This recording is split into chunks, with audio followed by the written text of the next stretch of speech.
اللہ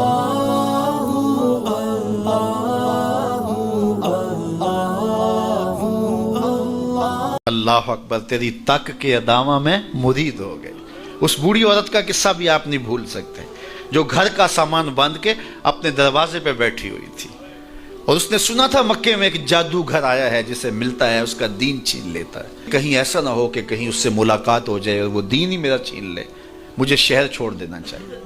گھر کے تھڑے کے اوپر سامان باندھ کے بیٹھی ہے، حضور بھی گزرے تو اس نے دیکھا تو کہا، بھتیجے یہ سامان میرے سر پہ رکھ دے۔ حضور نے سامان اٹھایا، دیکھا تو بوجھل تھا، وزنی تھا، اور بڑھیا کو دیکھا تو کمزور تھی، تو کہا کہ بڑھیا اگر چاہو تو جہاں چاہتی ہو میں خود نہ چھوڑا ہوں۔ اس نے کہا اس سے بڑی مہربانی کیا ہوگی؟ حضور نے سامان اٹھایا ہوا ہے اور بڑھیا سے باتیں بھی کرتے جا رہے ہیں۔ تو بڑھیا کو کہا کیوں جا رہی ہے؟ اس نے کہا کہ سنا ہے یہاں ایک جادوگر ہے جو لوگوں کا دھرم لوٹ لیتا ہے، لوگوں کا دین لوٹ لیتا ہے۔ میں نے ساری زندگی بتوں سے وفا کی ہے، میرے آبا و اجداد نے بتوں سے وفا کی ہے، میں چاہتی ہوں دین اجداد ہاتھ سے چھوٹ نہ جائیں، آخر اس شہر میں رہتی ہوں کہیں مل نہ جائے۔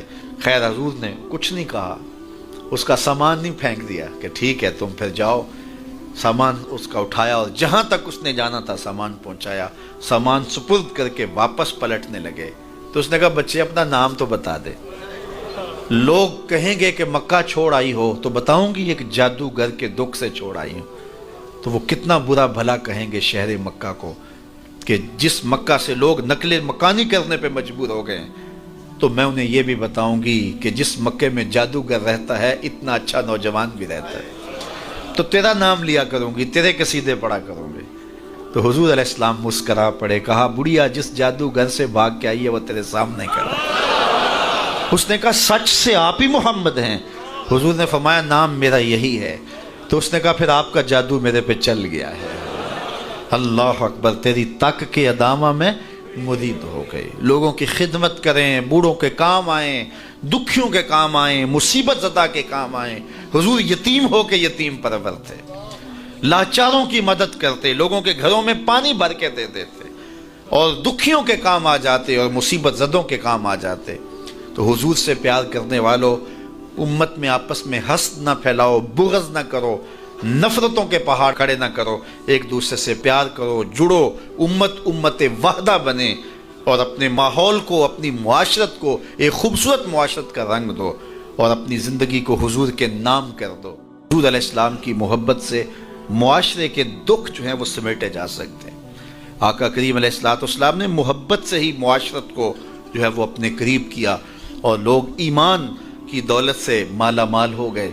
وہ ایک بچہ آیا نا اپنی ماں کے لیے لباس لینے کے لیے، اور پہلے وہ گیا اپنے چچا کے پاس، اس کی ماں بیوہ تھی اور اس کا لباس پھٹ گیا تھا، اور وہ اپنے چچا کے پاس گیا تو اس نے دتکار دیا۔ ماں نے اس کو روکا تھا بیٹا نہ جانا، لیکن اس نے کہا کہ تیرے بدن کے اوپر جو لباس ہے وہ بھی پھٹ گیا ہے اور جگہ جگہ سے جسم جھلک رہا ہے، تو میں اپنے چچا سے آپ کے لیے لباس لے کے آتا ہوں۔ پھر جو رویہ اس نے اختیار کیا تو واپس روتا ہوا آ رہا تھا، تو کسی نے راستے نے پوچھا کہ کیا ماجرا ہوا؟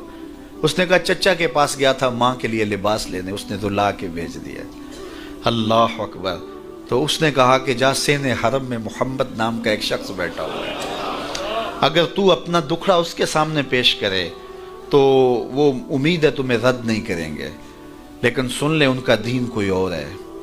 اللہ اکبر۔ اپنے ماں کے پاس آیا تو ماں کو کہا کہ چچا نے رلا کے بھیج دیا، لیکن آپ کی حالت مجھ سے دیکھی نہیں جا رہی۔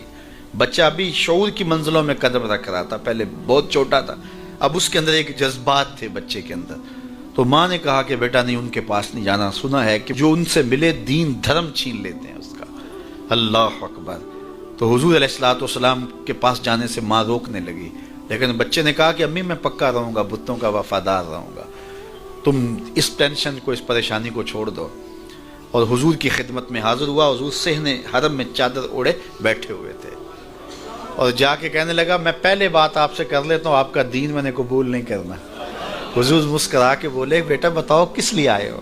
کہا میری ماں بے لباس ہے، میں آپ سے لباس لینے آیا۔ حضور نے چادر رحمت اتار کے اس کے کندھوں پہ ڈالی۔ اللہ اکبر۔ وہ واپس آ گیا اور ماں پر حضور کی چادر اڑائی۔ اللہ اکبر۔